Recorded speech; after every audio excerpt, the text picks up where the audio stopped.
اعوذ باللہ من الشیطان الرجیم بسم اللہ الرحمن الرحیم السلام علیکم ورحمۃ اللہ وبرکاتہ۔ میرا نام حکیم اللہ جان ہے اور آپ دیکھ رہے ہیں دین دنیا کی بلائی۔ میرے بھائیوں، دوستوں، بہن بھائیوں، اللہ کریم جل جلالہ نے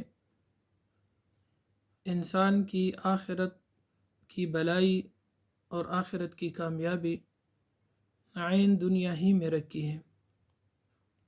اگر بندہ دنیا کے اندر اپنی زندگی کی حفاظت ایسے کرے جیسے آپ صلی اللہ علیہ وسلم کے طریقے مبارک ہے اور اللہ جل جلالہ کے احکامات ہے، تو انشاءاللہ العزیز انسان دنیا میں بھی کامیاب ہوگا اور آخرت میں بھی کامیاب ہوگا۔ ہم ہر نماز میں آخر میں دعا پڑھتے ہیں، اللہم ربنا آتنا فی الدنیا حسنۃ وفی الآخرۃ حسنۃ وقنا عذاب النار۔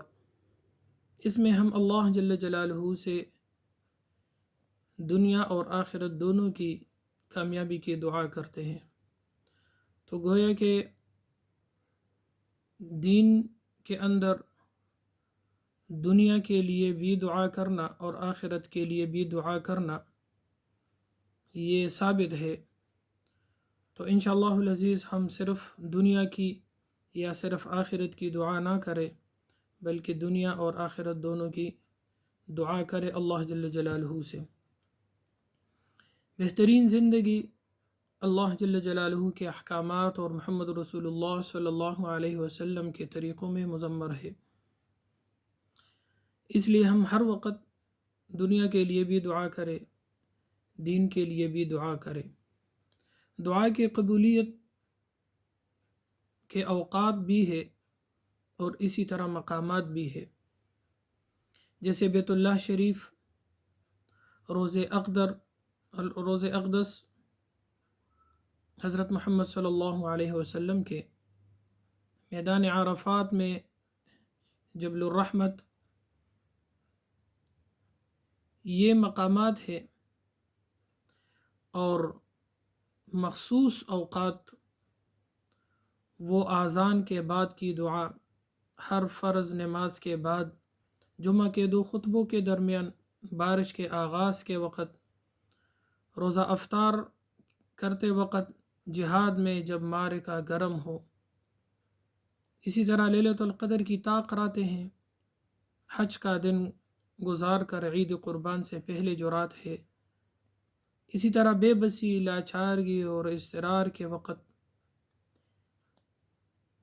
مسجد میں اقامت اور نماز کے درمیان، جمعہ کے دن عصر کا آخری حصہ میں، تہجد میں، سحری کا وقت جو ہو، اور اسی طرح بچے کی پیدائش کے وقت، زچہ عورت کی دعا، اور بیت اللہ شریف پر پہلی نظر پڑتے وقت اوقات میں دعا، شوال کی پہلی یعنی چاند رات میں دعا کرنا، شب برات میں دعا کرنا، یہ قبولیت دعا کے مخصوص اوقات ہے۔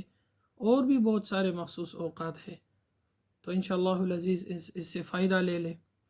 اللہ جل جلالہ نے دنیا میں اللہ سے فائدہ حاصل کرنے کے لیے بھیجے ہیں، تو اللہ جل جلالہ سے فائدہ حاصل کرے۔